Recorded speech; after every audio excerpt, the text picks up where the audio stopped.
물론 여긴 국민 라디오.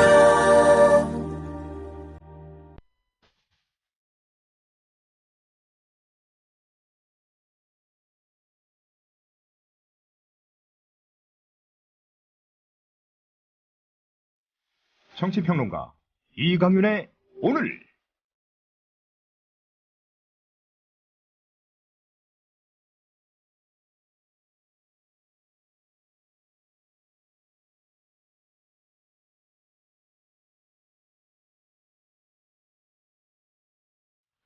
안녕하십니까, 이강윤입니다. 8월 13일 화요일 시작합니다. 새누리당 이완구 원내대표는 어제 야당이 세월호 특별법 추가 협상을 요구한 것과 관련해서 피해자가 가해자를 수사하고 기소하고 심판한다면 문명사회가 아니라고 말했습니다. 이완구 대표께 되묻습니다. 첫째, 가해자라는 건 인정한다는 거죠? 둘째, 그러면 조사받을 사람이 조사할 사람을 지명하는 건 문명입니까? 기존 사법기관의 신인도가 땅에 떨어졌기 때문에 객관적이고 중립적인 진상조사규명위원회를 구성해 수사토록 하자는 게 왜 비문명스럽다는 건지 답하시기 바랍니다. 잠시 후 시작합니다. 글 쓰는 사람 유시민입니다. 1959년생 돼지띠 남자로서 55년을 살았습니다. 제가 겪었던 그 55년의 현대사를 책으로 엮어보았는데요.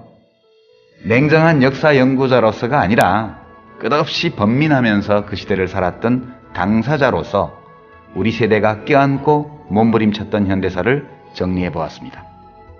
오늘 우리가 사는 대한민국을 이해하는 데 꼭 필요한 사실을 선택했고 또 인간의 존엄성, 어리석음을 모두 인정하면서 그 사실을 해석했습니다.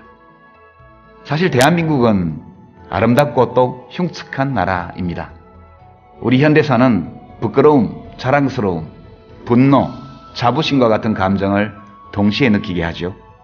제가 느낀 그 감정들을 시민 여러분과 나누고 싶었습니다. 더 훌륭한 세상을 만드는 힘은 공감하는 능력에서 나온다. 더 나은 미래의 희망은 역사 속에 있다. 저는 그렇게 믿습니다. 그런 점에서 역사는 곧 미래입니다.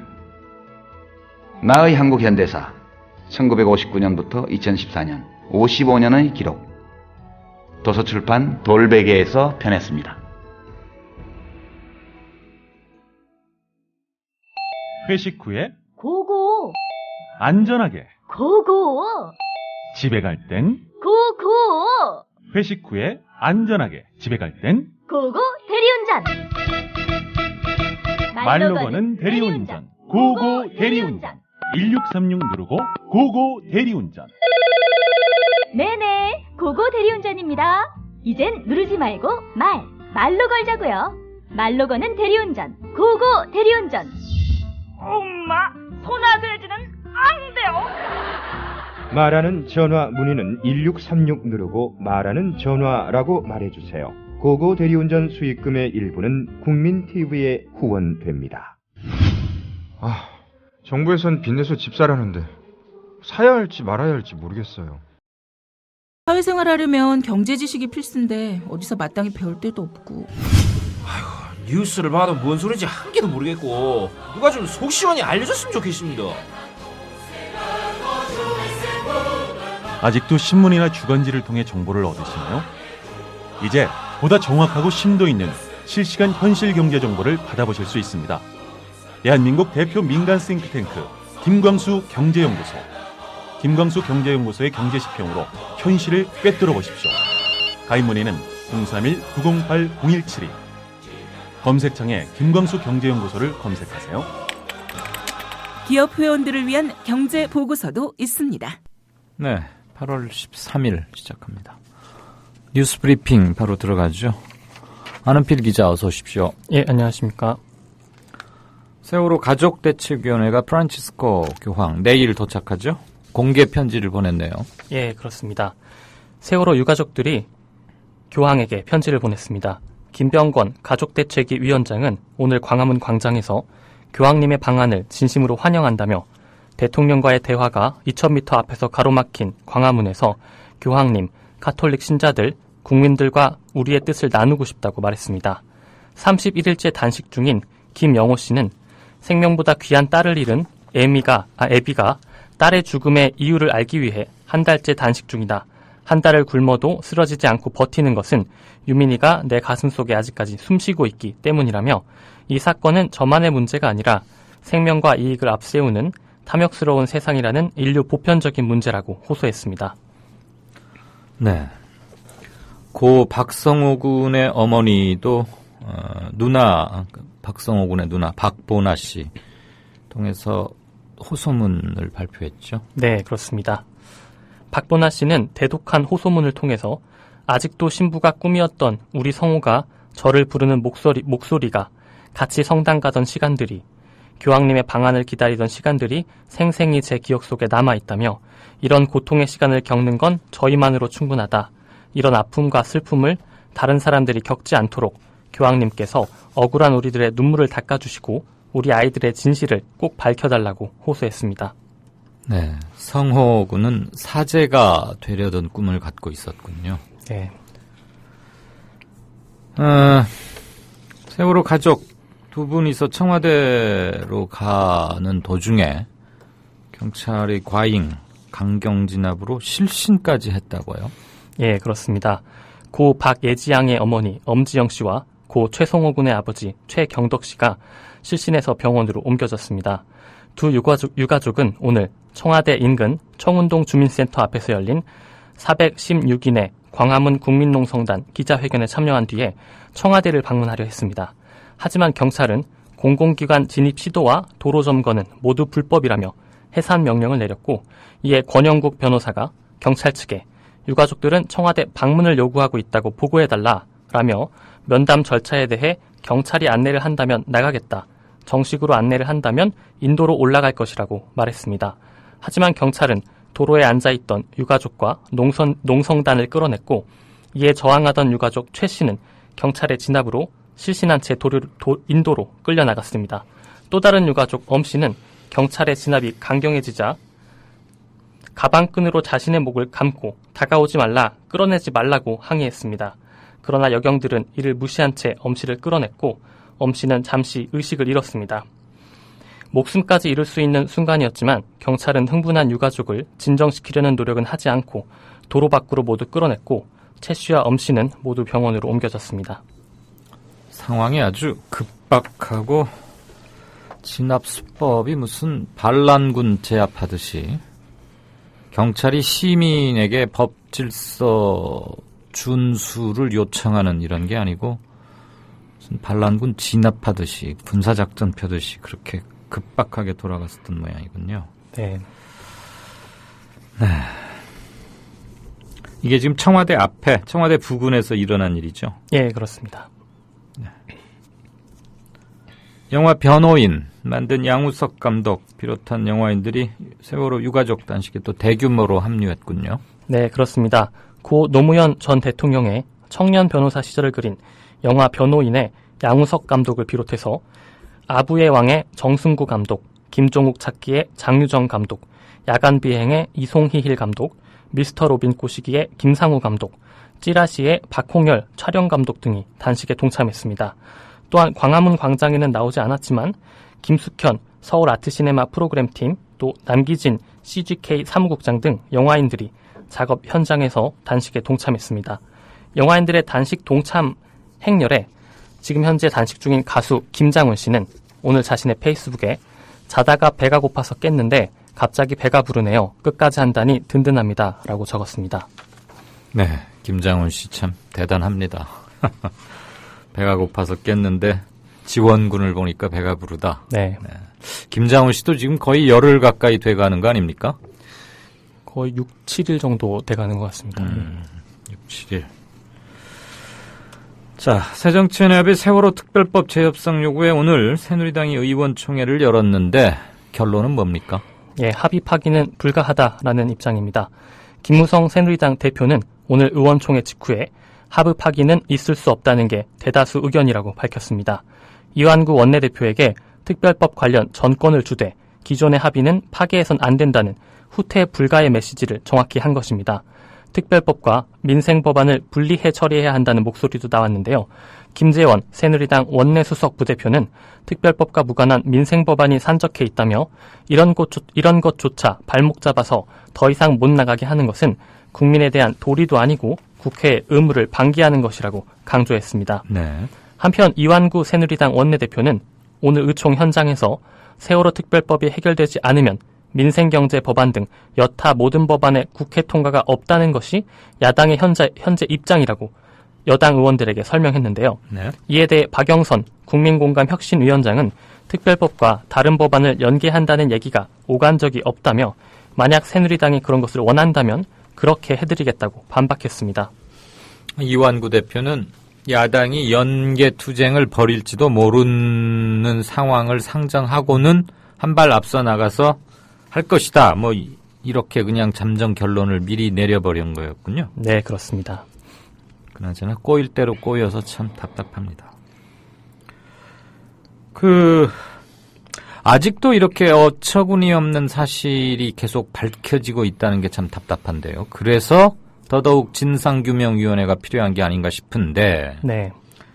지금 광주에서 열리고 있는 그 세월호 침몰 당시 그 사건에 관한 재판에서 네. 해경의 항공구조사들이 현장에 왔는데 도착해서도 세월호에 지금 몇 명이 타고 있는지도 모른 채 출동했다. 그러니까 기본 정보조차 전혀 공유가 안 됐다 이 말이죠? 예, 그렇습니다. 해경의 헬기 항공구조사인 김모 경위는 오늘 광주지방법원에서 열린 이준석 선장 등 세월호 승무원 15명에 대한 재판에 증인으로 나와서 출동 당시 침몰 중인 선박에 승객이 몇 명이나 타고 있었는지 몰라서 선내 진입을 시도하지 않았다고 말했습니다. 다른 항공구조사인 김모 경장도 구조활동 당시에 무전기가 없어서 해경 상황실과의 교신 내역 등 구조에 필요한 정보를 전혀 파악할 수 없었다고 말했습니다. 또 다른 항공구조사는 선박 진입이나 세월호 침몰과 같은 대형 사고에 대한 훈련은 받지 못했고 출동 당시의 정보는 여객선이 침몰하고 있다는 게 전부였다고 증언했습니다. 이 뉴스는 특별히 우리가 좀 기억을 해둬야 될 것 같습니다. 무전기가 없어서 교신조차 못했고 평소에 이런 훈련은 받지도 못했다. 침몰 중인 여객선 안에 몇 명이 타고 있는지도 몰라서 선내 진입을 시도조차 하지 않았다. 네. 네. 유가족들이 들으면 다시 한번 가슴이 무너지고, 이게 정말 뭐 OECD 국가 대한민국에서 벌어지는 일이 맞습니까? 이게 지금 자기들이 자발적으로 증언한 거죠? 네, 그렇습니다.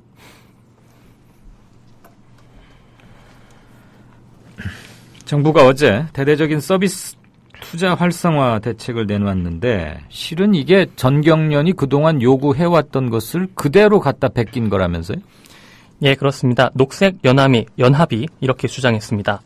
정부가 어제 서비스 산업의 규제를 풀어서 15조 규모의 투자를 유치하고 18만 개의 일자리를 만들겠다, 이런 취지의 투자 활성화 대책을 발표했는데요. 이에 대해서 녹색연합은 오늘 정부가 발표한 제6차 무역투자진흥회의와 정경련의 산림 관련 정책 제안서를 비교 분석한 결과 정부의 정책이 정경련의 요구를 100% 수용한 것과 다름없음을 확인했다며 박근혜 정부의 창조경제를 이끄는 무역투자진흥회의가 사실은 정경련의 애로사항 해결 창구라는 그간의 비판을 입증하는 것이라고 주장했습니다. 네. 녹색연합은 정경련이 지난달 7일 발간한 국민이 누리는 산을 위한 정책 방향이라는 이슈 보고서와 이번 정부 발표 자료를 비교한 결과라고 밝혔는데요. 네. 자연공원 내 케이블카 설치, 산림 관련 규제의 일괄 해제를 바탕으로 추진하는 산지 관광 특구 제도, 또 산지의 경사도와 표고, 지대의 높이를 뜻합니다. 경사도와 지대의 높이에 대한 규제 완화를 통한 산림 입지 규제 완화 등이 대부분 일치했다고 강조했습니다. 네. 정책 표절은 아직 문제 삼는 건 아니죠? 새정치연합은 뭐 사실상 의료 민영화한 것이다. 그리고 도박을 나라가 앞장서서 조장하자는 거냐, 뭐 이렇게 비판하고 나왔어요? 네, 그렇습니다. 새정치민주연합은 오늘 사실상 의료 영리화, 환경 파괴, 그리고 도박산업 육성을 선언한 것과 마찬가지라고 질타했습니다. 유은혜 새정치연합 원내대변인은 오늘 브리핑을 통해 사회적 논란과 갈등이 불보듯 뻔히 예상되는 상황에서 최경환 부총리는 장애물이 있다면 돌파해야 한다고 말했다. 강력하게 밀어붙이겠다는 것으로 들린다며 유감을 나타냈습니다. 한편 의료민영화 저지 범국민운동본부도 기자회견을 열고 기획재정부의 투자 활성화 대책이 의료민영화를 한층 강화하는 정책이라며 정책을 폐기할 것을 촉구했습니다. 의료민영화 저지 범국보는 정부의 의료민영화 정책을 저지하는 보건의료노동조합 4차 파업과 국민 대토론회 등 의료민영화 반대 움직임을 이어나가겠다고 계획을 밝혔습니다. 네. 오늘 정부에서 잇따르고 있는 군 내 가혹행위, 폭행사건, 심지어 살인사건, 인권 침해 이런 것들에 대해서 대책을 내놨는데 네. 제가 잠시 읽어보니까 시간이 짧아서 다는 못 봤는데 재탕3탕의 종합선물 세트다. 그런 느낌을 지울 수가 없었고. 네. 무슨 군파라치 이런 것도 또 만든다면서요? 네, 그렇습니다. 국방부는 구타와 언어폭력, 가혹행위들을 목격한 장병이 이를 지휘관에게 신고하면 포상하는 그리고 불이익이나 보복을 당하지 않도록 하는 이른바 군파라치 제도를 실시하겠다고 말했습니다. 또 그동안 면회가 금지되어 있던 최전방, GOP 부대 근무 장병에 대한 면회 제도도 올해 안으로 신설하겠다고 말했습니다. 국방부는 오늘 박근혜 대통령이 참석한 가운데 열린 전군 주요 지휘관 회의에서 병영문화 혁신 방안으로 이 같은 내용을 보고했는데요.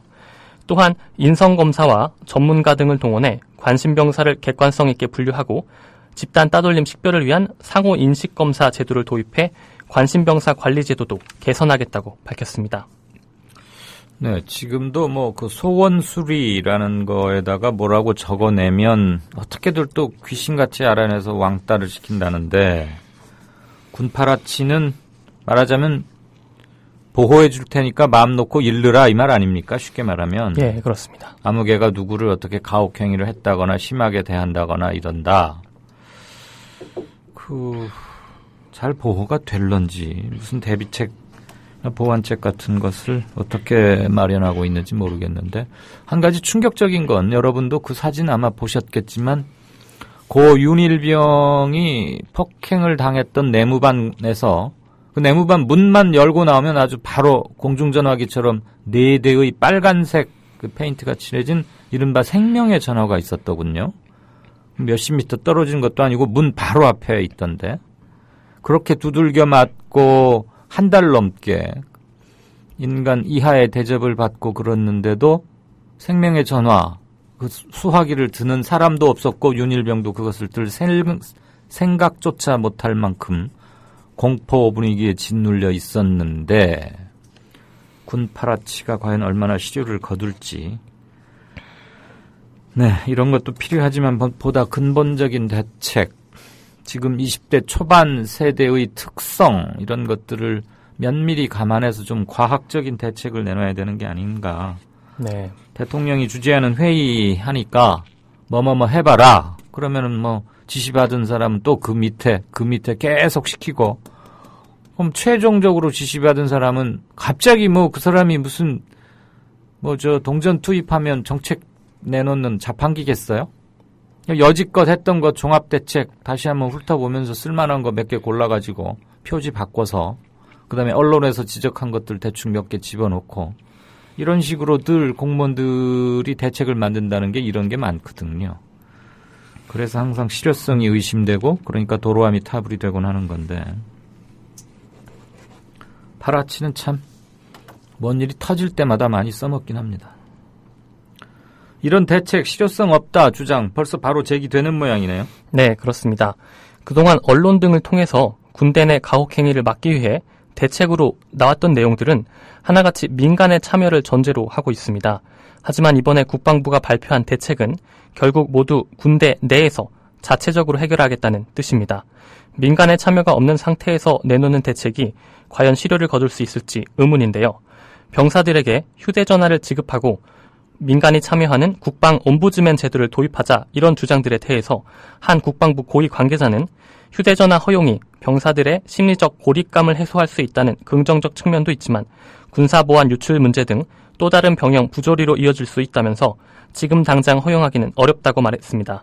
국방엄부즈맨 제도에 대해서는 국가인권위원회와 국민권익위원회의 군사소위원회와 기능이 중복된다며 바로 도입하기는 힘들다고 말했습니다. 네.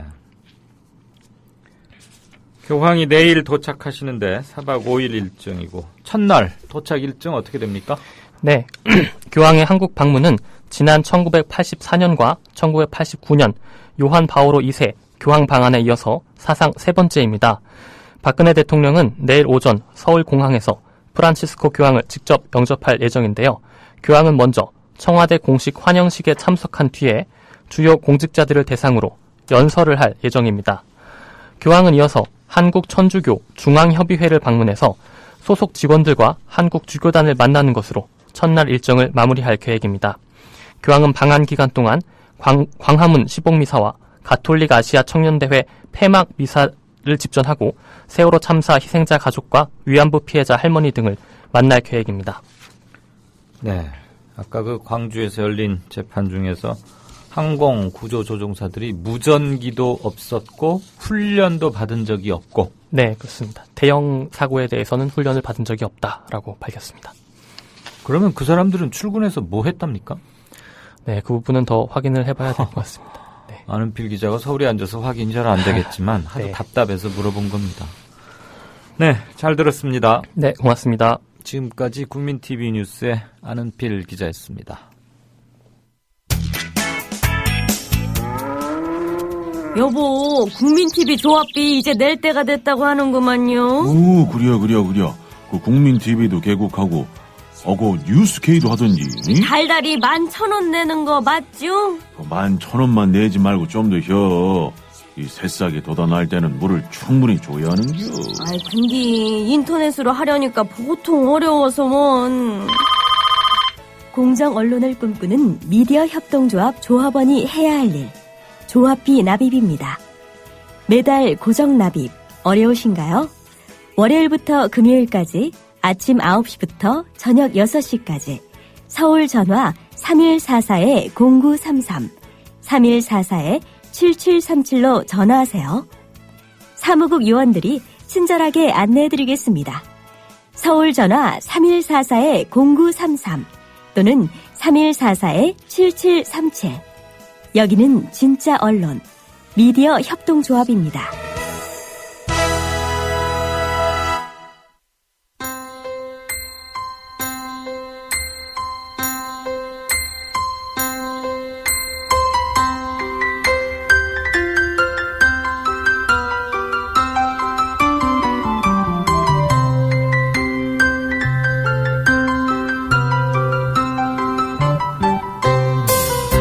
국민라디오 이강윤의 오늘 날씨 이야기입니다. 오늘은 대부분 지방에 구름이 많은 가운데 서울을 포함한 내륙 곳곳과 서해안에는 안개가 껴 있습니다. 지금도 옅은 안개와 함께 서울시에는 초미세먼지 주의보 예비 단계가 계속해서 발효 중입니다. 현재 강원과 영남을 제외한 대부분 지방의 미세먼지 농도는 약간 나쁨 단계가 예보돼 있습니다. 밤에는 차차 흐려져 충청과 남부지방에 비가 오기 시작해 금요일까지 이어지겠습니다. 비는 토요일에 그친 뒤 일요일 오후부터 월요일 사이에는 전국에 비가 내릴 전망입니다. 우선 내일까지 예상되는 비의 양은 경남과 제주에 20에서 60mm, 그 밖에 남부지방은 10에서 40mm, 강원 남부와 충청, 경북 북부에는 5에서 20mm 정도입니다. 바다의 물결은 모든 해상에서 0.5에서 1.5m로 비교적 잔잔하게 일고 있습니다. 지금까지 변현주였습니다.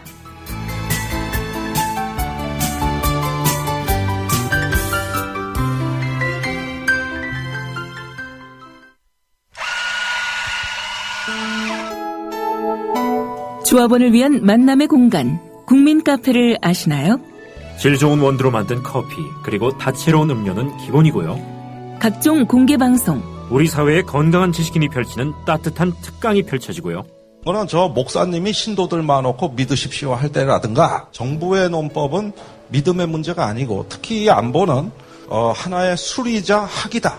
즉 과학이라고 얘기를 했습니다. 특히 차재민, 김민기의 DD쇼가 열리고요. 지금은 굉장히 자유인 같은, 자유롭고 내가 한 시민으로서 내가 어떤 말이든 할 수 있는 사회가 됐으면 좋겠고. 서울 마포구 월드컵로 37 미디어 협동조합이 세운 카페 국민카페로 여러분을 모십니다. 네, 5시 54분 막 들어왔습니다. 최재민, 김민기, DD쇼인가요? 그게 이렇게 인기라면서요? 거기 그 가수 이승환 씨도 나오는 거예요? 딱 한 번 나왔었어요. 와, 이승환 씨는 목소리도 좋고 아직도 소년 같은데 알고 보니까 나이가 저보다 많던가 같던가 그러던데요. 깜짝 놀랐습니다. 자, 황준호 팀장. 십니까? 들었어요, 제 얘기? 예, 들었습니다. 우리도 나이가 빨리. 아마 많은 걸로 알고 있는데, 저는. 뭐라고요? 이승환 씨가 네. 더 많은 걸로 알고 있는데. 이승환 씨가 저보다요? 예. 그래요? 아무튼 우리도 뭔가 열심히 해서. 예. 그렇게는 안 되겠지만, 가급적 동안 비슷하게라도 해봅시다. 황준호 씨는 뭐, 워낙 잘생겨서. 교황 내일 도착하시고, 박 대통령이 직접 몸소 영접하러 가신답니다. 예. 20분만 걸어가면 광화문 김영호 님이 한 달째 단식하고 있는데 그건 쳐다도 안 보고 가신다네요. 그러게 말입니다. 유가족들이 오늘 2,000리, 네. 2,000 전체 걸은 게 800km. 예, 2,000리. 미도 환산해 보니까 예, 2,000리가 되더라고요. 그렇죠. 예, 그리고 오늘 이제 9km 대전 월드컵 경기장에서 순례가 끝나는데 네. 9km 앞둔 지점에 지금 숙소를 잡았다고 합니다. 아, 체육관에요. 도착하셔서 예. 십자가 메고 오신 그 두 분, 예. 아버지 두 분, 네네. 아, 드디어 2,000리 대장정을 마치셨군요. 그렇습니다. 그래서 오늘 저희가 다는 못했고 이번 주 월요일부터 계속 동행을 하고 있는데, 네. 어제도 저희 인터뷰 보신 분들 있었겠습니다만은 오늘은 좀 다양하게 거기 같이 동참하는 분들 얘기도 좀 듣고 네. 그러는 거를 마련했습니다. 그리고 이제 교황이랑 어떻게 만나는지 이런 거에 대해서도 취재한 거를 이따 보여드릴 예정입니다. 그 지나가는 지역마다 참여 열기와 성원 이런 것들이 대단했더군요. 그렇습니다. 그래서 가장 인파가 많을 때 거기 그냥 같이 그때 거의 900명 정도가 엄청난 인파가 같이 했던 곳도 있었다고 합니다. 합류자가. 예. 네, 저는 그 페이스북을 통해서 중계되는 당일의 일지 형식을 계속 봐왔는데, 예. 아, 뭉클하고 참 어마어마했습니다. 그렇습니다. 예, 뭉클한 것도 있었고. 또 한겨레 21에서 이번에 기사가 쓴 걸 보니까 원래 짧게 거기 기자가 합류해서 가려고 그랬는데 하다 보니까 예.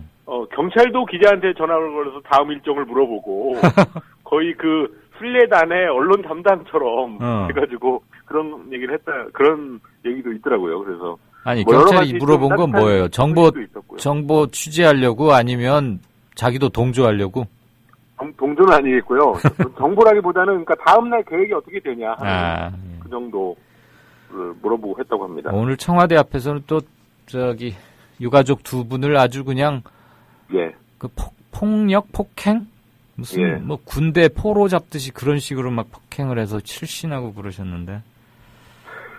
저희도 오늘 그 뉴스 PD가 거기 갔는데요. 네. 그 장면도 물론 다 취재를 했고, 네. 저 뉴스 PD 눈에 카메라가 들어왔습니다. CCTV 거기가. 교통용 카메라 같은 경우는 카메라를 움직일 수 없게 돼 있습니다. 법적으로 규정상. 예. 그런데 그 카메라는 수의대들이 움직이는 대로 카메라가 움직였다고 합니다. 그래서 그게 어떤 건지, 물론 그게 예를 들어서 청와대니까 보안용으로 만들 수 있고 법적으로 그럴 수 있다라고 하면은 상관없겠죠. 네. 근데 그게 이제 다른 방용으로 해서 거짓으로 한 건가 아닌가를 지금 취재하고 있는 상황입니다. 네. 그리고요? 그리고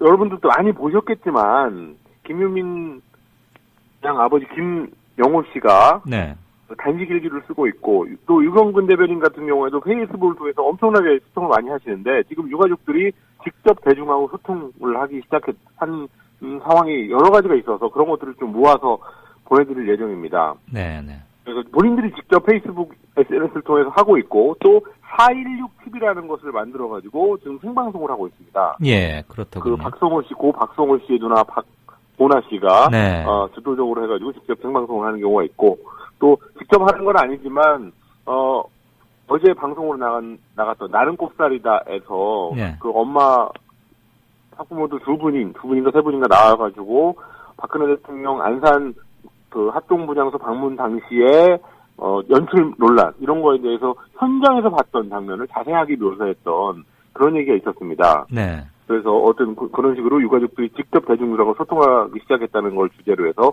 리포트를 만들어봤습니다. 네. 그리고 정치권에서는 오늘 새누리당이 일단은 특별법 제역상 응하지 않겠다는 입장을 확실히 한 것 같고요. 한 것 같은 게 아니라 확실히 했고요. 예. 그러면서 김무성 대표가 좀 돌파구를 마련해야 된다 이런 여러 가지 주문이 있었는데 거기에 대해서도 일단은 김무성 대표가 입을 닫은 상태입니다.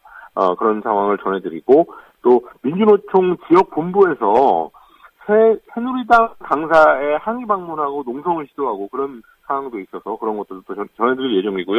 지금 방금 들어온 소식인데 조원준 의원이 네? 청와대에다가 대통령 7시간 해석을 묻고 네네. 대한 답을 했다면서 지금 설명을 했습니다. 그래서 아직 제가 막 들어가지고 살펴보지 못했지만 그 처음에 사생활이라고 말했던 새누리당 조원진 의원이 예. 청와대에 자세히 물어서 실은 내가 말한 사생활은 이런 것이었다라고 지금 말하고 있답니까? 그렇습니다. 예. 그거 좀 들으시면 예. 저한테 카톡으로 좀 보내주세요. 예, 알겠습니다. 꼭.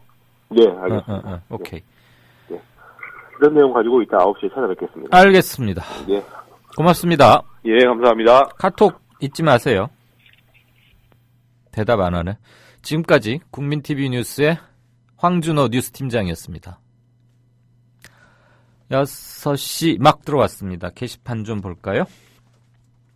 조원진 의원이 사생활이다. 그래가지고 막 말이 꼬이고 싶고 막 이렇게 복잡해졌는데 청와대에다 물어봐서 뭐라고 말하라고 했는지 한번 어디 드러나 보십시다. 저희가 아시다시피 자체 취재진이 없기 때문에 뭐 이런 식으로 이렇게 공조해야 되는 거 아니겠습니까? 뉴스K와 국민 라디오가. 새로 고침. 7시간 행방 묘연, 조원진아 수고했다. 알리바이 꽤 맞추느라. 서경의 건맨께서 올리셨네요. 이거 농담인데 이러시면 어떡해요. 바른 언론 국민TV 이승환 씨 65년생입니다. 강윤님이 2살 더 많으세요. 제 개인정보를 어떻게 취득하셨습니까? 락퀴지께서는 김민기는 한국의 헤비메탈 밴드 신하위 H2O 출신의 드러머, 한나라당 이경재 의원 딸 이윤정과 그룹 삐삐롱 스타킹을 만들기도 함. 최재민은 김태원의 부활 밴드 드러머. 그렇군요. 그 김민기가 친구 그 김민기 아니죠. 그래서 그분이 여기도 오시나 그랬었어요.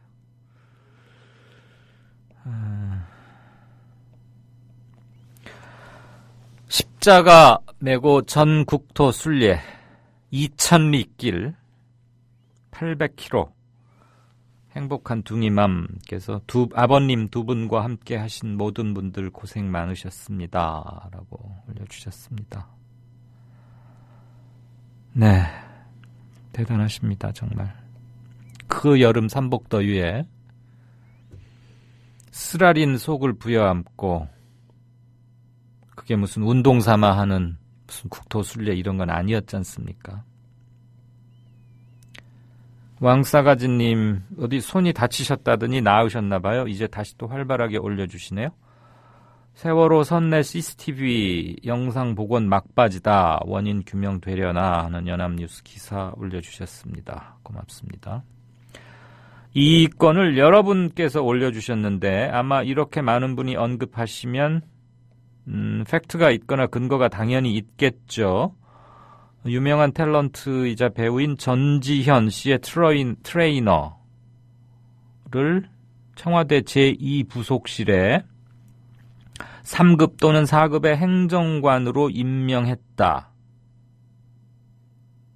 트레이너, 여배우의 트레이너. 그러니까 뭐 몸매 관리하고 뭐 식단 짜주고 이렇게 하는 사람인가 보죠. 솔직히 저는 이 건에 대해서 전혀 모르고 여기서 처음 듣습니다. 질문입니다. 라는 닉네임으로 이강윤 선생, 양정대 기자한테 윤전추 행정관에 물어봐 주세요. 네, 이따 물을게요. 그 트레이너 이름이 윤전추랍니까? 이름이 특이하네요. 윤전추. 행정관이면 3급 내지 4급은 맞습니다. 비서관은 다 1급 드리고요. 1급, 2급 드리고요. 수석이 이제 차관급이고 하는데 연예인 트레이너를 왜 데려갔을까요? 뭐 대통령이 뭐 요가 이런 거 잘한다는 얘기는 얼핏 들은 것 같은데. 그랬고 어쨌거나 그건 물어보죠 뭐. 전지현 씨는 그럼 누가 봐주죠? 이 사람 데리고 가면? 그게 궁금한데요. 불쏘시개님께서 그 항공대 구조사들 출동했을 때 무전기도 없었다, 뭐 훈련도 안 받았다, 몇 명 있는지도 몰랐다라고 법정에서 말한 것은 아마 형량을 의식한 발언이 아니었을까 추측한다. 알고도 구조하지 못한 것과 몰라서 구조하지 못한 것은 법적인 처벌 수위가 달라질 것이기에 저렇게 모렴치하지만 뻔뻔하게 일부러 대답한 거 아니겠느냐라는 견해를 주셨습니다.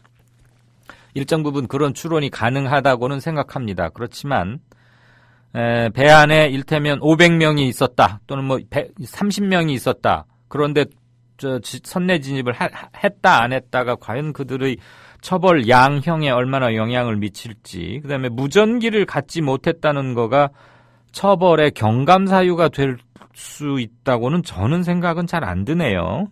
뭐 이거 가지고 제가 선생님과 논쟁하자는 건 아닌데, 어찌 되었건 이건 한마디로 무슨 해외 토픽에나 날 일이 아닐까 생각이 듭니다. 말씀 감사합니다. 이게 스티브 잡스가 돌아가셔서 얘도 말을 안 듣는 건지 페이지가 이상하게 넘어가요.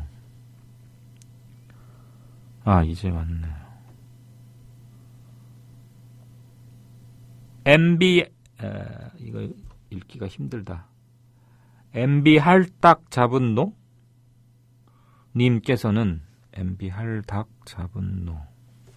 평시에 가상 연습을 열심히 해서 실 상황이 펼쳐지면 생명을 구하라고 세금 내는 거 아니냐. 훈련 받은 적이 없다니 그러면 도대체 항공구조사들은 출근해서 뭐 했는지 궁금하다. 100% 동감입니다. T42 두 사람을 위한 차 이런 겁니까? 오프닝을 놓쳤어요. 뭐 별거 아니었는데 원고는 항상 후기에 변현주 PD한테 제가 원고 파일을 줘서 올리고 있고요. 그 파일 올라오면 다시 들어주시면 감사하고요. 이완구 대표가 뭔 이상한 말을 했기 때문에 제가 화가 나서 한마디 되물었습니다. 오케이 마린님은 그거죠. 무슨 블루마블 게임하는 거, 뭐 주사위 같은 거 이렇게 던져가지고 몇 칸 가고 이러는 거. 거기에 그거 다 해놨네요. 아주 잘 그렸네요. 누구 거죠? 어느 신문에 난 건가요? 참 제주들 뛰어나십니다. 역시 사람 눈 같아요. 좋다 볼만하다 싶으니까 댓글들이 쫙 달리고. 네. 파트러시오님께서 올리셨는데 쑥스럽지만 안내 말씀드리죠. 오늘이 8월 13일이고요. 모레 8월 15일 광복절날 광화문 시청 앞 일대에서 대규모 집회가 예정돼 있지 않습니까? 아마 그게 분수령이 되지 않을까 싶은데요. 그날 이강윤의 오늘은 5시 반에 시작하는데 한두 시간 전에 미리 얼굴이라도 한번 보고 그러자는 말씀을 주셔서 여기 국민TV 지하 1층에 있는 카페 온에어 아시죠 다들? 그래서 그러시자고 차 한 잔 정도 마시고 얘기 나누시고 저는 방송하고 여러분께서는 모임이나 집회에 가시면 되지 않을까. 그래서 참 뜻이 좋다고 그랬고 저도 뵙고 싶고 그래서 만들었습니다. 그때가 사흘 연휴 시작이어서 일정들 미리 있으신 분도 있고 한데 또 광화문 모임이나 집회 때문에 만약에 서울 오실 계획이 있으시다면 뭐 조합원들이시고 할 터이니까 와서 다른 조합에 상근 애쓰는 분들 만나서 인사도 하고 오신 김에 저도 한번 서로 수인사하면 좋을 것 같은 생각은 드네요. 제가 커피를 대접하겠습니다. 누가 그려주셨는지 포스터처럼 와 되게 마음에 잘 그려주셨네요. 근데 저 이렇게 곱슬머리 아닌데 머리가 곱슬 파마처럼 돼 있어요. 예, 그날 뵐 수 있으면 뵙죠. 잊지 말자 세월호님께서는 모이자 8월 15일 광화문 광장 국민의힘으로 세월호 특별법을 제정하자. 세월호 참사 국민대책회의에 공식 포스터 올려주셨습니다.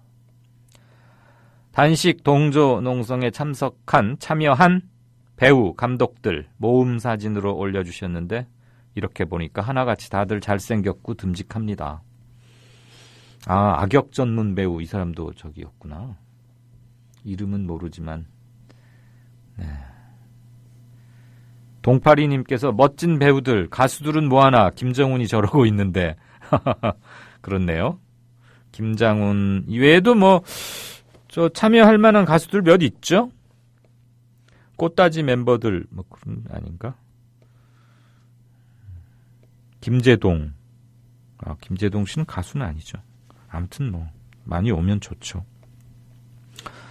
이 사진만 보고 넘어가겠습니다. 아마 다들 보셨겠지만 국물도 없수다님께서 청와대로 행진하다가 경찰로부터 구타에 가까운 진압을 당한 유가족 어머니분이 지금 쓰러져 있고 긴급 뭐 구호라기보다는 그냥 생수 차가운 물 정도 뿌리면서 의식을 이렇게 하는 게 아닌가. 아직 의료진으로 보이진 않습니다만 상황이나 분위기로만 봐도 매우 처참하다.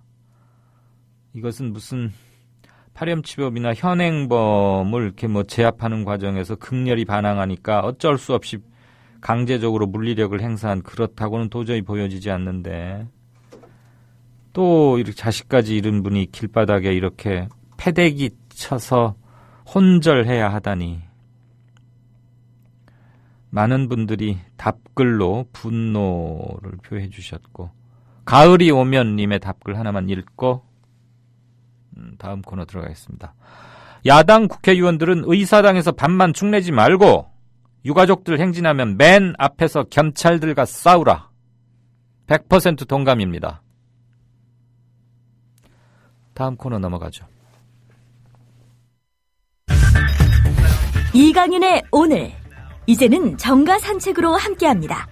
정치권 동향 생생하게 풀어드릴 분은요. 네, 양정대 기자 안녕하세요. 네, 안녕하세요. 뭐 예상했던 바이긴 합니다만 여야 모두 국회 공전의 책임을 서로 니 탓이다 이렇게 떠넘길 명분 찾느라고 바쁘네요. 할 일들이 네, 그렇게 없답니까 지금? 지금 새누리당은 어쨌든 야당이 이 약속을 안 지키고 합의를 했던 걸 왜 파기하느냐. 이거는 정치가 아니다. 네. 이렇게 몰아붙이면서 그렇다면 이 정치 현안 문제는 여전히 이겨 있으니 네. 이 문제하고 경제 관련한 부분, 민생이법, 경제 활성화 관련법 이런 것들은 별도로 시급하니 빨리빨리 처리하자. 네. 그러니까 정치, 경제 현안 분리 대응론을 지금 본격적으로 들고 나왔고요. 근데 그거 되겠어요? 분리 대응이? 그러니까요. 지금 어쨌든 그러니까 이게 사실은 명분 쌓기용이죠.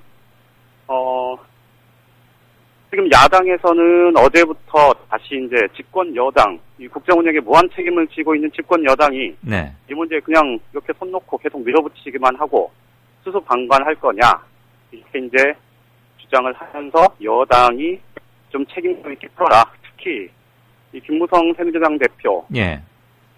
이 협상에 물꼬를 트는 듯 하더니 왜 지금은 뒤로 빠져 있느냐 네, 이런 네. 지적을 공개적으로 이제 하기 시작했죠. 네. 말씀하신 대로 사실은 지금 현 상황에서 뭐 어제도 잠깐 말씀을 드렸습니다만 예. 지금 여든 야든 상대방의 입장에 동의하는 쪽으로 이렇게 좀 전향적으로 이 입장을 바꾸지 않는 이상 지금 이 대치정국이 풀릴 가능성 현재로서는 거의 난망한 상황이고 예. 그리고 더더군다나 이제 오늘 이완구 새누리당 원내대표가 이 점심때 기자들하고 만나서 이런 얘기를 했습니다. 당초에 세월호 특별법 합의 오늘 처리가 되면 사실 이제 민생입법들 또 경제 관련 법안들 이런 것들을 처리하기 위해서 지금 7월 임시국회가 19일로 종료가 되거든요. 네. 그렇게 되면 이 며칠 안 남아서 좀 시한이 빠듯하니 20일부터 8월 임시국회를 다시 여는 문제를 원래 14일 그러니까 내일이죠. 내일 여야가 공동으로 이 임시국회 소집 요구를 하기로 했었다. 예. 그런데 지금 사실 그거 이제 힘들어졌다. 그거 안 하겠다. 예. 이렇게 얘기를 했거든요. 예.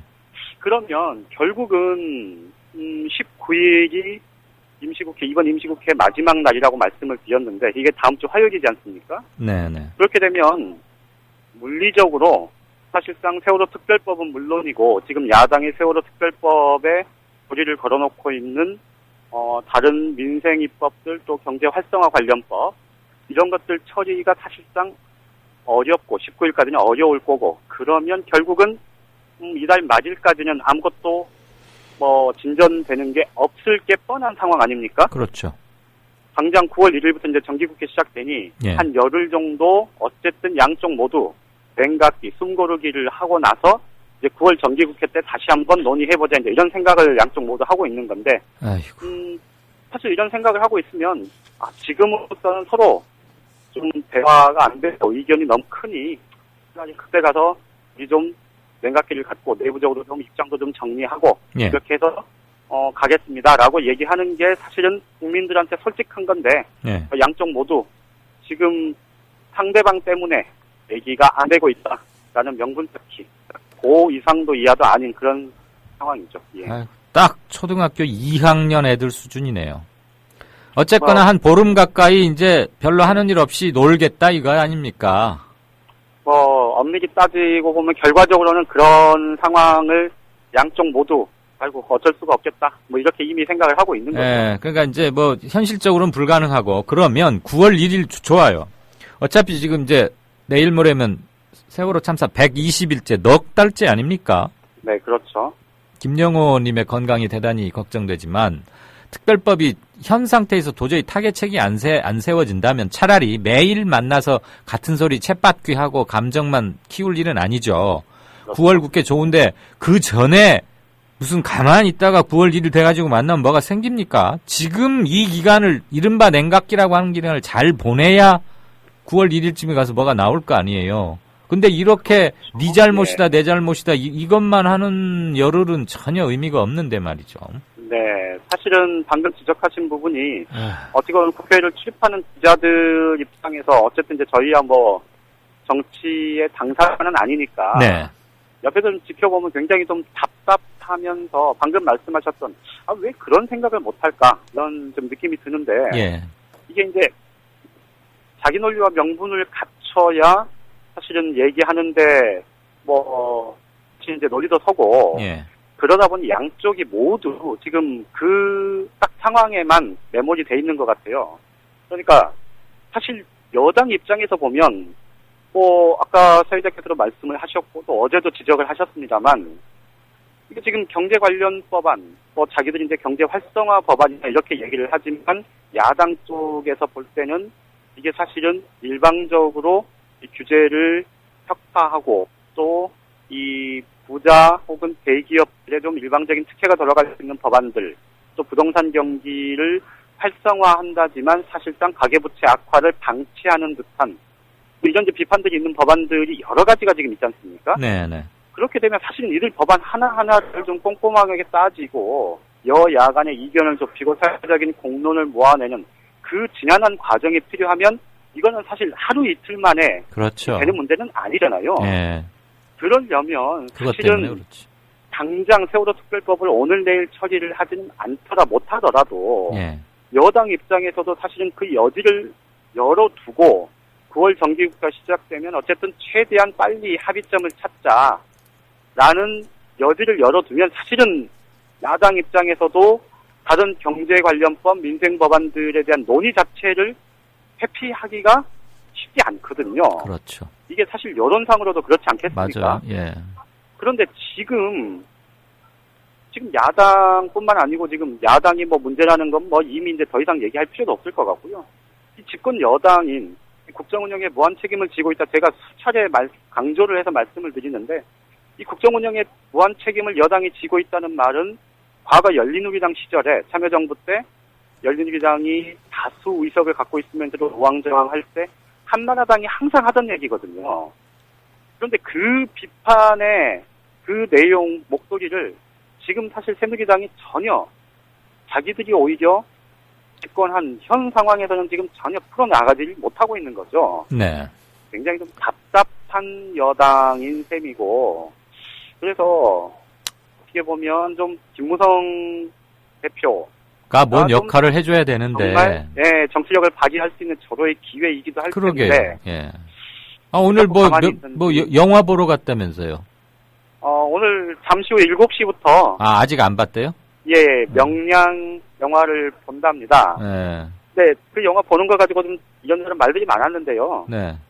사실 오늘 얘기를 들어보니까 그 일부 당직자들도 이제 같이 가서 보기로 했답니다. 네. 그러니까 이제 뭐 이순신 리더십 최근에 뭐 정치권에서 화제가 되고 있는.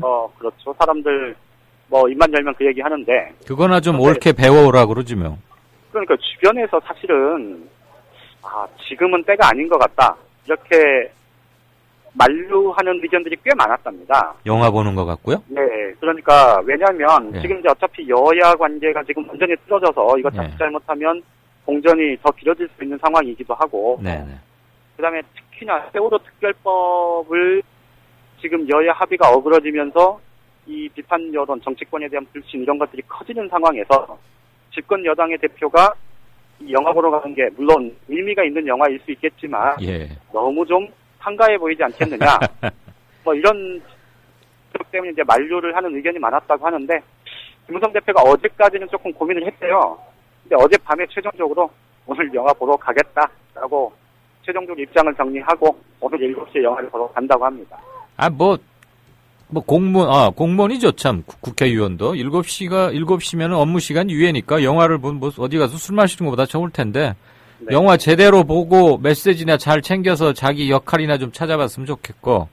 지금 아까 국회 출입 기자들의 고민을 얘기하셨는데, 저도 한 10년 전쯤에 국회 출입할 때 똑같은 생각 했었어요.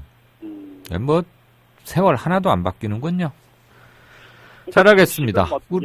지금 어떻게 보면 네. 사실은 이제 이 국정을 운영하는데 무한 책임을 지고 있는 대통령과 집권 여당의 대표 그리고 그 상대방이면서 국정 운영의 견제자이면서 협조자여야 할 이 야당의 제1야당의 대표. 그런데 제1야당의 대표는 지금 완전히 뭐 공중에 붕 떠버린 상태가 됐고. 예. 대통령은 사실, 뭐, 소통을 한다고 뭐 대면 보고도 받고 여야 지도부도 만났다고는 하지만 어쨌든 뭐 엄밀히 따져보면 이전과는 하나도 바뀌지 않은 그런 스탠스를 여전히 취하고 있고 그렇다면 이 친박의 관리형 대표가 아닌 정말로 이 자기 정치를 할 수 있을 것 같은 그리고 작년 12월 말에 철도노조 파업 당시에 사실 청와대와 보수 진영에서 며칠만 있으면 정말로 철도 노조를 박살낼 수 있을 거라고 생각하면서 밀어붙이던 그때 나서서 사실 문제를 풀면서 김무성이라는 정치인이 갖고 있는 이 마초적인 기질뿐만 아니고 마초 김무성이라는 정치인 말고 합리적인 대화와 타협의 정치가 가능한 정치인 김무성의 모습을 좀 가능성을 보여줬잖아요. 예. 그렇게 되면 김무성 대표가 좀 나서서 이 문제를 어떤 식으로든 좀 풀어가면 참 좋겠다라는 생각은 아마 많은 청취자분들도 하실 텐데 네. 이게 여당 대표가 막상 되고 또 나름 대권 꿈을 꾸고 이러면 현 대통령하고 각을 세워서는 안 되겠다는 생각을 하고 뭐 이런 복합적인 그런 요인들이 작용하면 아마도 이런 많은 사람들하고는 좀 다른 생각도 쉽게 하는 것 아닌가 해서 좀 씁쓸하기도 합니다. 예, 어쨌거나 새누리당이 참 멀리 못 봅니다. 힘을 가지면 그게 그렇게 어려운지. 글쎄 말입니다. 우리 양 기자는 명량 봤어요? 아니요, 저는 아직 못 봤습니다. 그럼 이따가 김무성 대표랑 같이 가서 보면 되겠네. 오늘 김무성 대표 가는 자리에는 이진을 보내기로 했어요? 항상 같이 고생하는 이 말진 기자들이 다 같이 간답니다. 참. 우리 청취자분께서 질문해 주셨는데. 네네. 배우 전지현 알죠? 탤런트 배우. 네네. 전지현이라고 몰라요? 알죠. 나도 아는데. 그 전지현 씨의 트레이너 했던 사람이 청와대 최근 3급 행정관으로 채용됐다는 거 아세요? 뭘 했던 사람이요? 트레이너.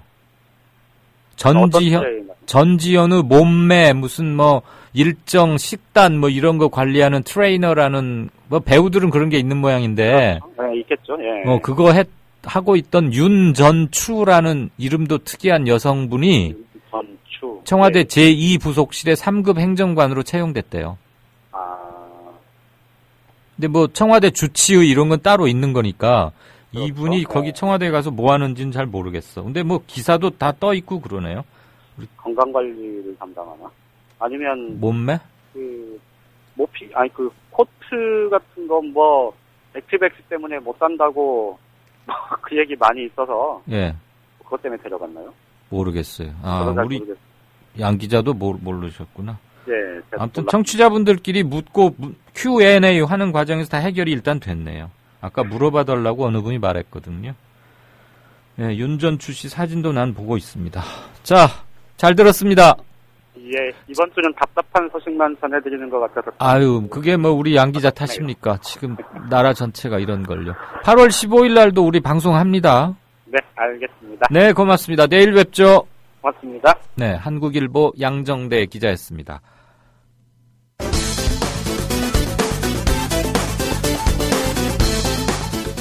지금 밖에서 유가족분들께서도 물론 일부에서는 불만족스러우시겠죠. 네. 그러나 이제 300분이 넘는 유가족들이 저는 다 그렇다고 생각하지 않고 있고요. 예. 또 밖에 외부에 반체제를 쭉 주장해온 세력들이 일부 많이 개입을 하고 있다고 그러는데요. 네. 반체제 주장하는 분들이 어디에 지금 개입하고 유가족에 많이 가서 뭘 지원한다고 하면서 네네. 활동하고 있다는 보도를 제가 보고 있습니다. 그렇기 때문에 유가족 일부가 계속 항의와 반대를 하고 있다. 이렇게 보시나요? 제가 이제 정확한 건 알 수 없지만 보도를 보면은 네네. 그런 걱정이 많이 되고 있고요. 네. 8월 11일 평화방송 라디오에 나온 이인재 새누리당 최고위원의 말. 이제는 세월호 유가족을 반체제 불순 세력에게 세뇌당하는 사람으로 매도하더니. 지금 새누리당 이완구 대표께서 직접 접촉은 안 하시겠지만 유가족들하고도 접촉을 하고 계시죠? 저는 직접 접촉을 안 합니다. 또 저분들도 저희 당하고는 접촉을 안 하려고 그러는 것 같아요. 새정치민주연합이나 정의당 야당 쪽으로만 야당하고만 접촉을 하니까 그것 또한 남고옥소론인데 이 문제는 여야가 없거든요. 이게 무슨 여야가 있는 우리 국민의 문제죠. 그러다 보니까 참 그것도 저로서는 좀 이해를 못할 일입니다. 물론 저한테 건의서 같은 건 그저께인가 갖고 왔다고 말씀은 들었습니다만 본질적으로는 저희와는 접촉을 긴밀하게 안 하고 있습니다. 여야의 문제는 아니거든요. 우리의 문제이자 국민의 문제거든요. 그 부분도 대단히 저희들 입장에서는 곤혹스러운 부분입니다. 8월 12일 YTN 라디오에 출연한 이완구 새누리당 원내대표. 유가족들이 새누리당과는 대화조차 안 하려고 한다. 이 말의 진위는 어제 뉴스K.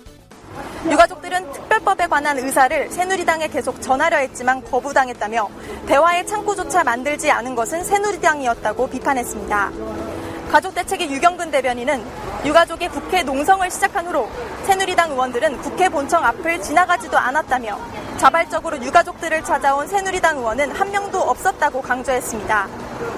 유 대변인은 이어 가족대책위는 여당과 야당에 항상 함께 면담을 신청했고 야당만 단독으로 연담을 신청한 적이 없다고 거듭 강조했습니다. 저희 가족들이 야당과만 접촉하고 있다고 주장하고 있습니다.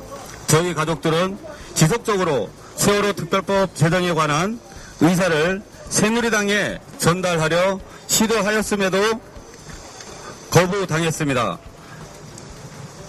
대화의 창구조차 만들지 않은 것은 새누리당이 아니었습니까? 유가족을 능멸하는 이완구 대표의 흔한 거짓말. 지난 5월 27일 국회를 찾아온 유가족들에게 저희가 청와대 갔을 때 대통령께서 뭐라고 말씀하셨냐? 지고화를 막론하고 특검이라든가 국정조사, 특별법에 대해서는 전부 다 수용하겠다고 말씀하셨습니다. 여야가 합의하셔서 기관이 먼저고 사람이 먼저냐 이걸 따지기 전에 합의하십시오. 저희가 이 문제에 대한 국정조사가 됐든 무슨 특검이 됐든 어떤 형태의 진상조사 그 절차가 됐든 저희는 과도기의 자세가 있고 할 것. 다만 그 구체적인 과정에 대해서는 국회법이 있습니다. 관행이라는 게 있고 그것을 무시하고 할 수 있는 게 대한민국 법칙수사입니다. 그동안에 있어왔던 국정조사처럼 관행대로 허지부지 되겠네요. 관행을 무시할 수 없다고 하시는 거예요. 관행 때문에 세월호가 나빠졌습니다. 그렇게 말해요. 그런 얘기는 있을 겁니다. 걱정하지 마십시오. 아니, 국정조사 특위에서 여러분들이 요구하시는 다 들어갑니다. 걱정하지 마십시오. 다 들어갑니다. 그러나 관행대로 국정조사는 새누리당의 방해 속에 별 성과 없이 끝나게 됐고 유가족의 요구가 모두 들어간다는 약속, 즉 수사권 기소권이 부여된 진상조사위원회 구성도 모두 헛말이 될 위기에 놓였으니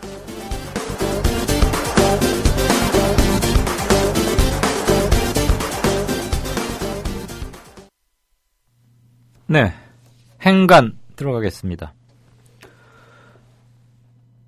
오늘 아침 YTN FM 라디오 시사 프로그램에 김재원 새누리당 의원, 원내 부대표인가 맡고 있죠. 김무성 의원 뒤에 가서 형님 하고 인사했던 그 의원 말입니다. 이런 얘기 했습니다. 들어보시고 제 견해 말씀드리겠습니다.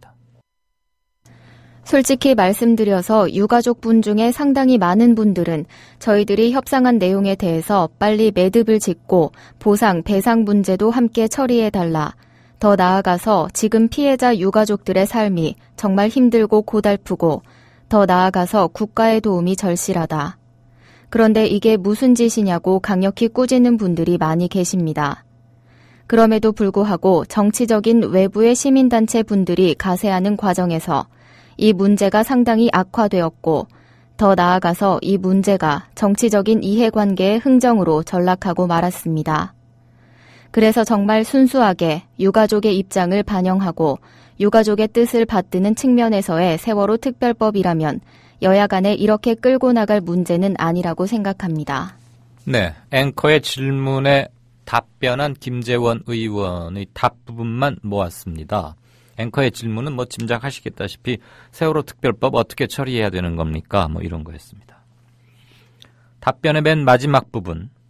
순수하게 유가족의 입장을 반영하고 유가족의 뜻을 받드는 측면에서의 세월호 특별법이라면 여야 간에 이렇게 끌고 나갈 문제는 아니라고 생각합니다.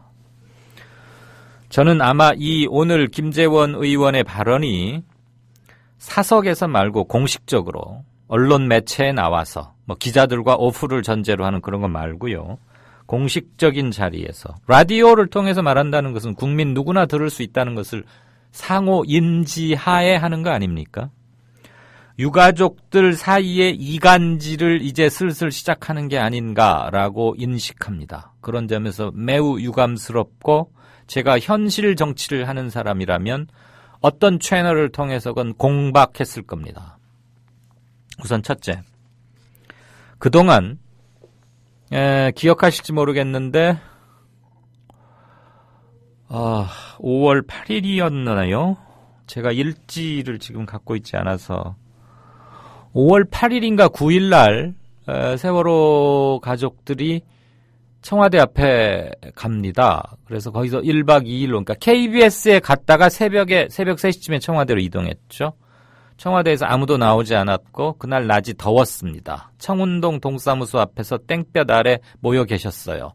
하루 종일 물론 청와대에서는 이런 방구 대응도 없었고 무슨 비서관인가 누군가가 나와서 어떻게 하다가 그랬는데 그때 민경욱 당시 청와대 지금도 그렇지 대변인이지만 민경욱 청와대 대변인이 이런 발언을 했습니다. 순수한 유가족이면 만나겠다.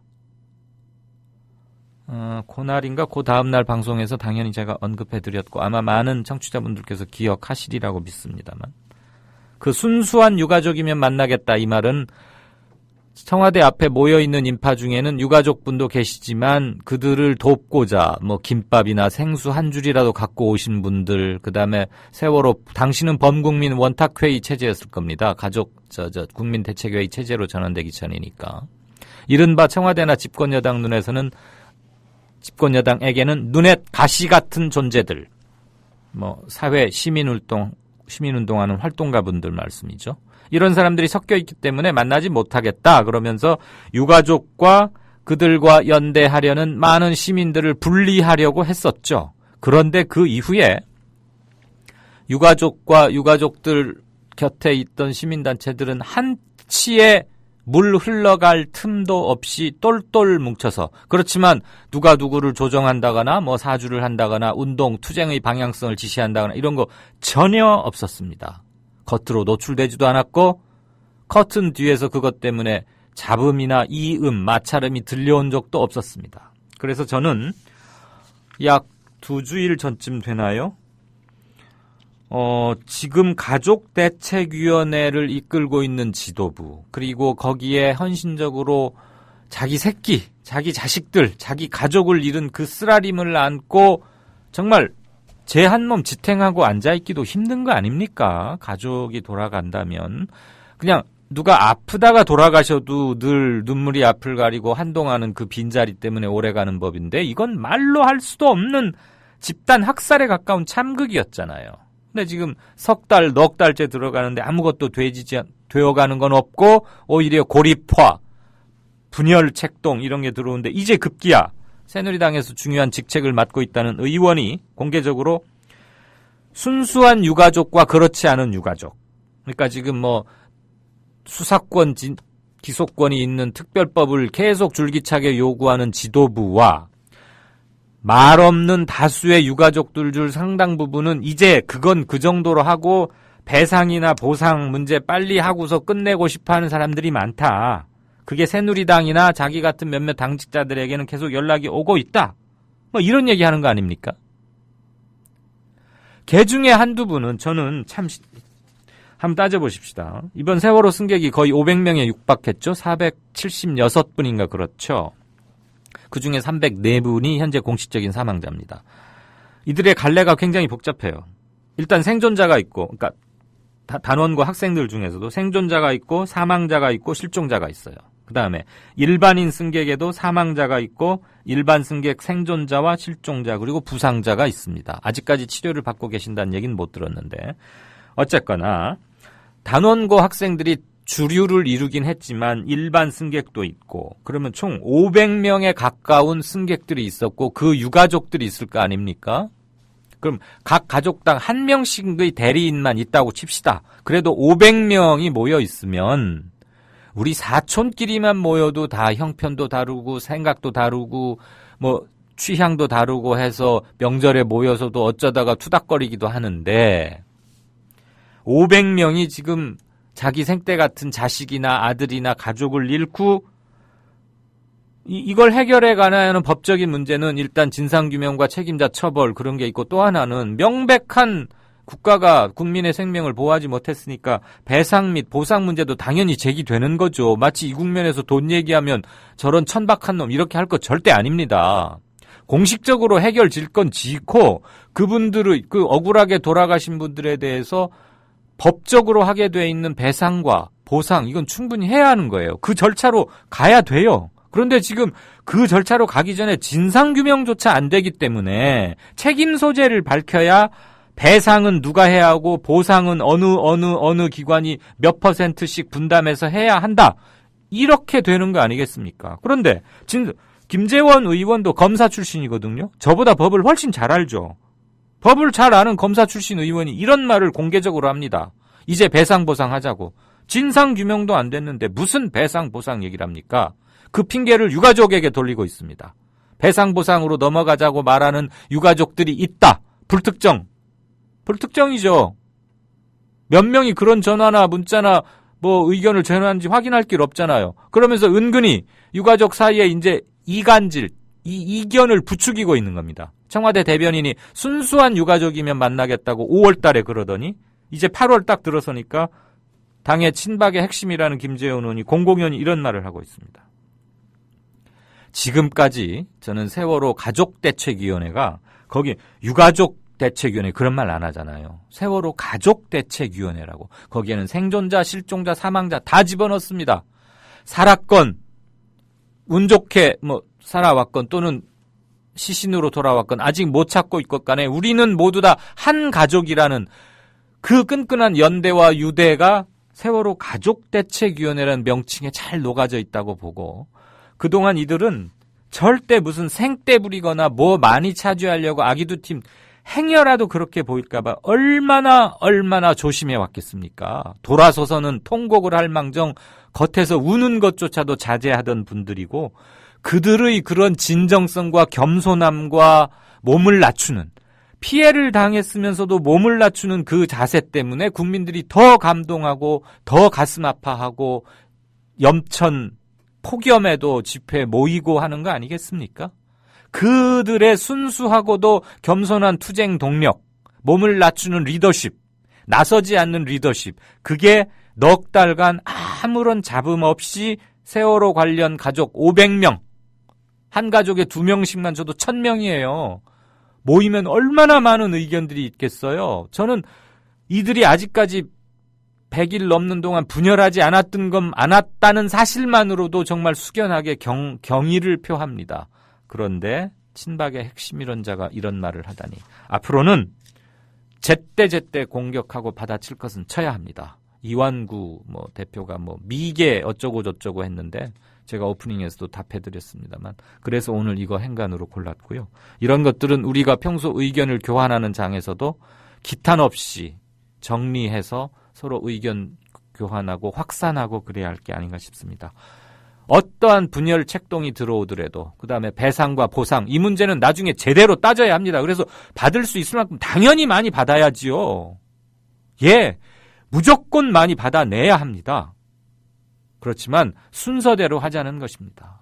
진상규명이 먼저고 선규명 후 책임 소재 밝혀서 배상, 보상 제대로 옳게 확실히 받아야 합니다. 행간이었습니다. 다음 코너 들어가죠. 동아일보 해직 언론인의 모임인 동아자유언론 수호투쟁위원회 김종철 위원장. 그는 국민TV 스튜디오 입구에 붙은 글귀를 감격 어린 눈으로 지켜봅니다. 그것은 자신들이 1974년 10월 24일 편집국 입구에 게시한 동아투의 결의문 사본이었습니다.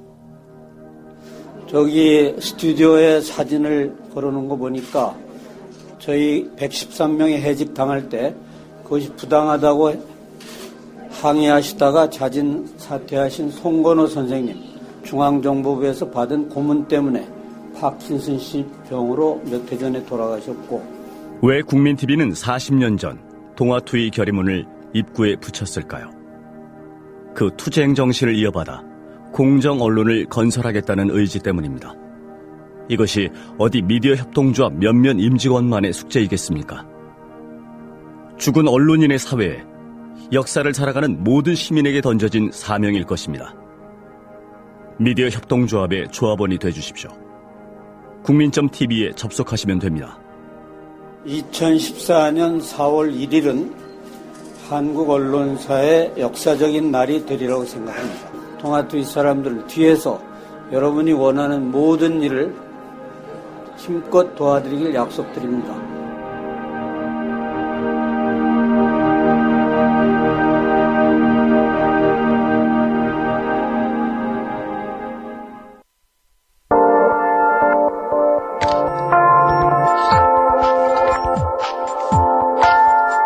지금 여러분께서는 정치평론가 이강윤이 진행하는 국민라디오 시사 프로그램 이강윤의 오늘과 함께하고 계십니다. 계속해서 오늘의 경제 쟁점을 짚어봅니다.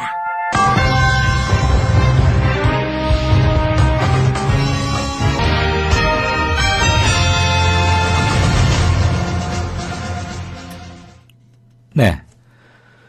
경제 코너 들어가기 전에 한마디만요. 아까 어느 분께서 윤전추 트레이너 3급이면 뭐 차관급 아니냐고 그랬는데 그건 아닙니다.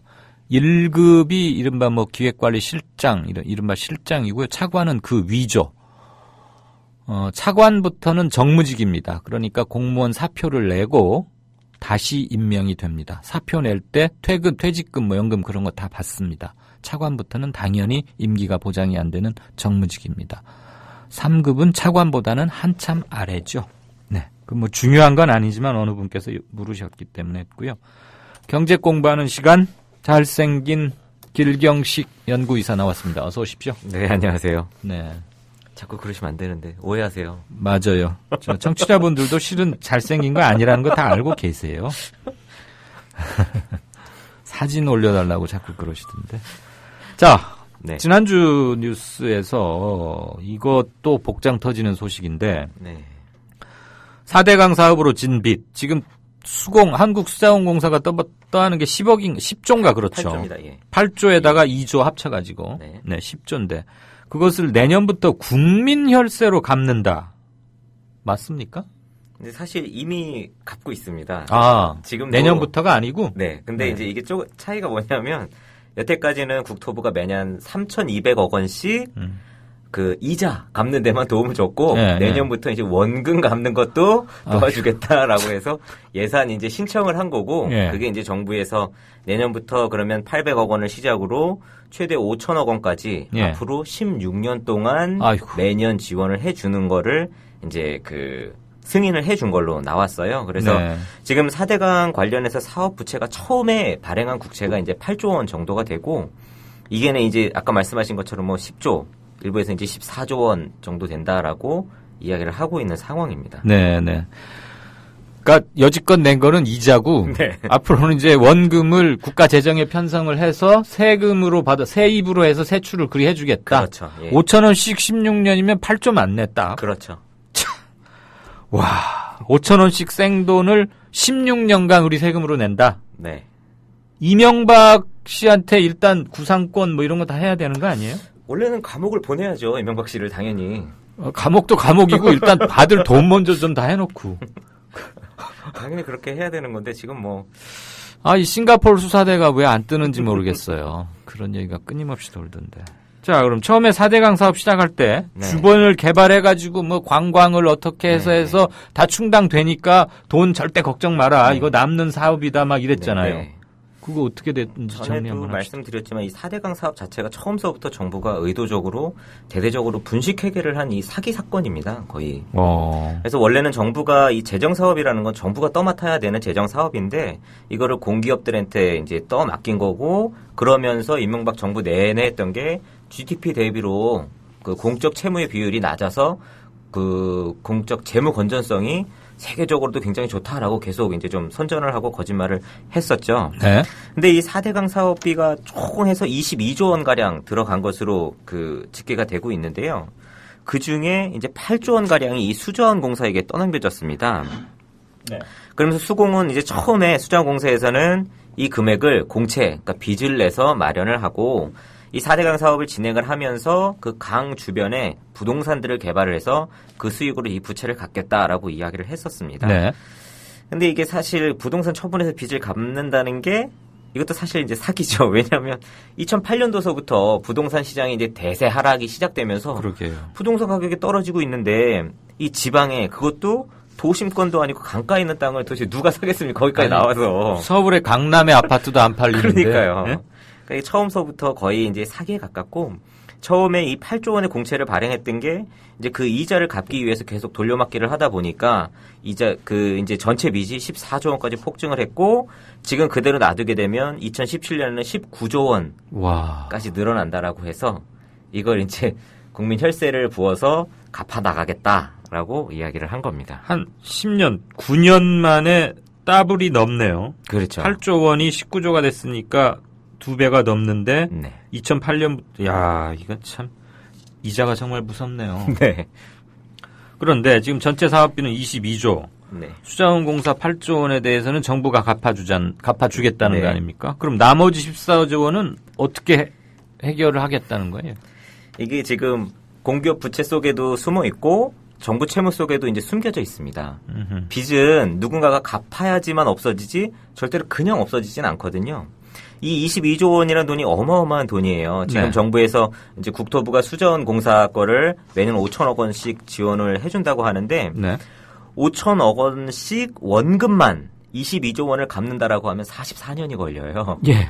근데 여기에 이제 이자까지 감안을 하게 되면 훨씬 더 오랜 기간 동안 국민의 혈세로 이 부채를 다 갚지 않으면 예. 이게 없어지지가 않아요. 그렇죠. 그런데 이런 상황에서 정부는 또 빚을 내서 경기를 활성화한다고 뭐 41조 원 플러스 알파 경기 부양책을 내놓고 또 이번에도 투자 활성화 대책 내놓고 하는 것들도 다 그 안에 이제 결국에는 다 빚이거든요. 네. 정말 이대로 가다가는 정부가 그 유럽의 그 피그스 국가들처럼 음흠. 파탄이 날도 멀지 않지 않았나. 피그스가 저기 뭐 그 포르투갈, 예, 그리스, 이탈리아, 뭐. 이태리, 네. 이런데 네. 아, 재정 파탄이라는 게 말하자면 이렇게 시작될 수 있는 거군요. 그렇죠. 네. 그나저나 생각할수록 억울하네요. 5천 원씩 16년간을 갚는데 문제는 그 안에 이자가 계속 커져서 그렇죠.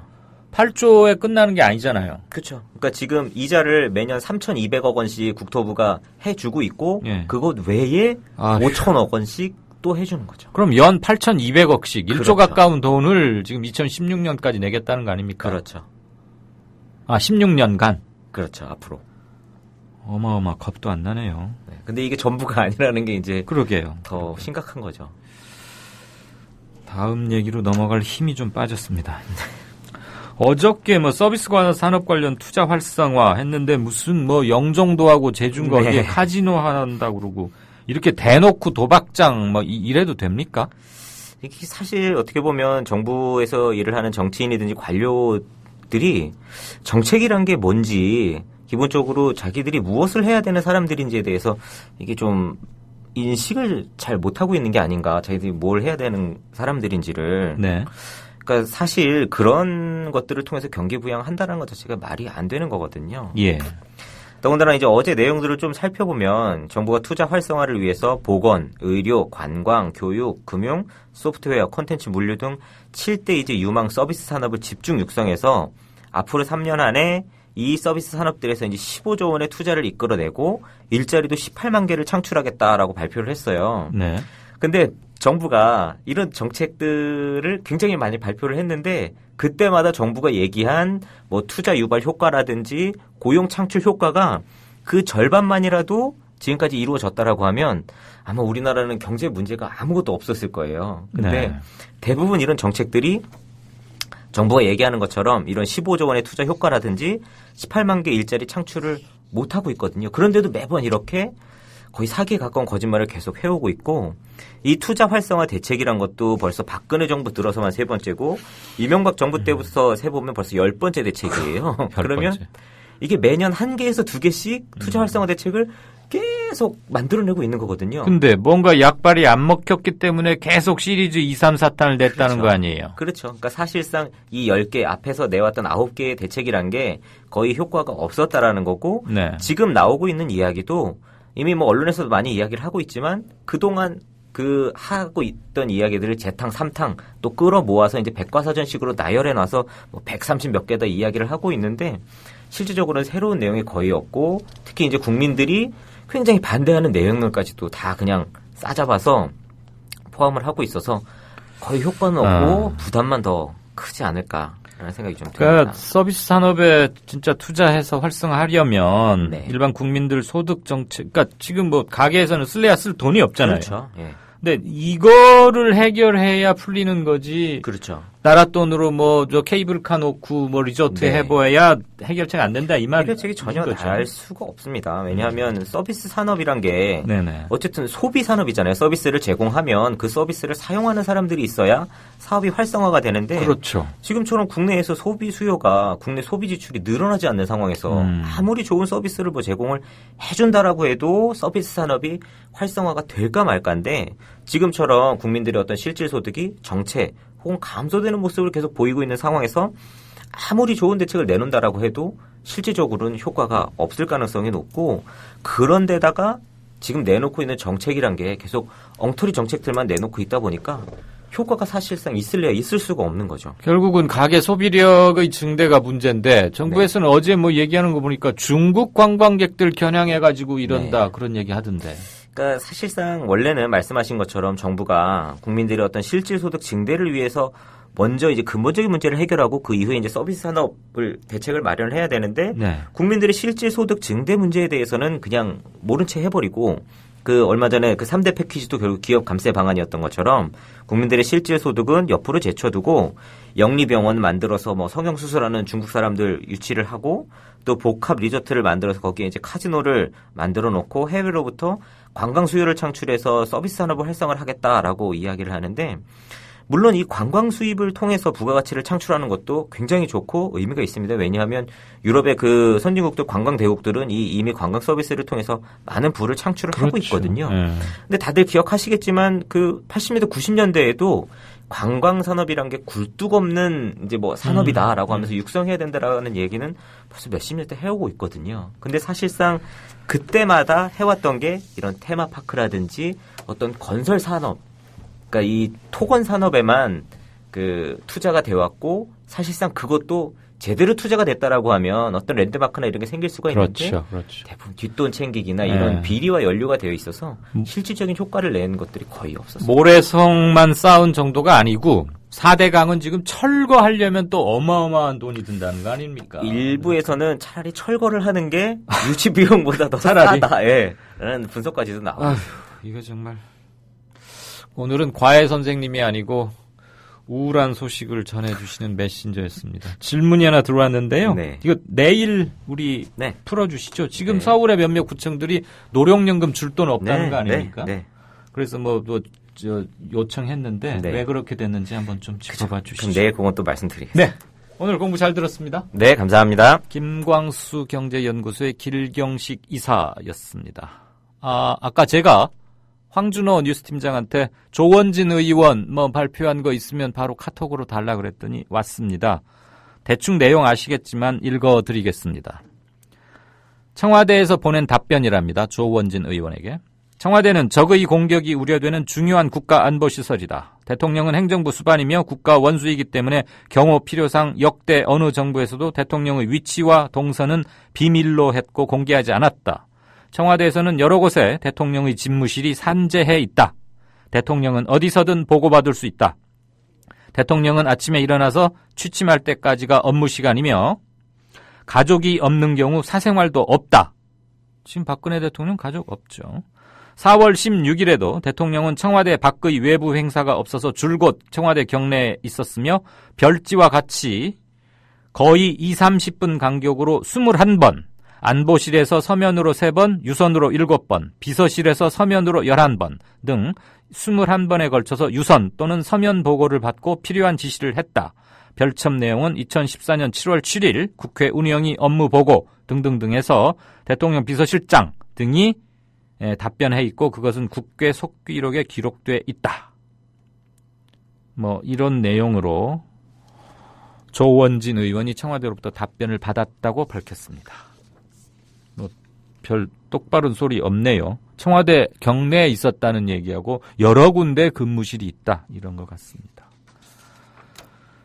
네, 마무리 말씀드리고 오늘 하루 다시 또 여러분과 작별하겠습니다. 모레 죄송합니다. 글피 16일 오는 16일 광화문에서 열릴 교황님 집전 시복식 행사장 안에 경찰이 3,000명이나 동원된답니다. 외곽 동원 병력은 빼고요.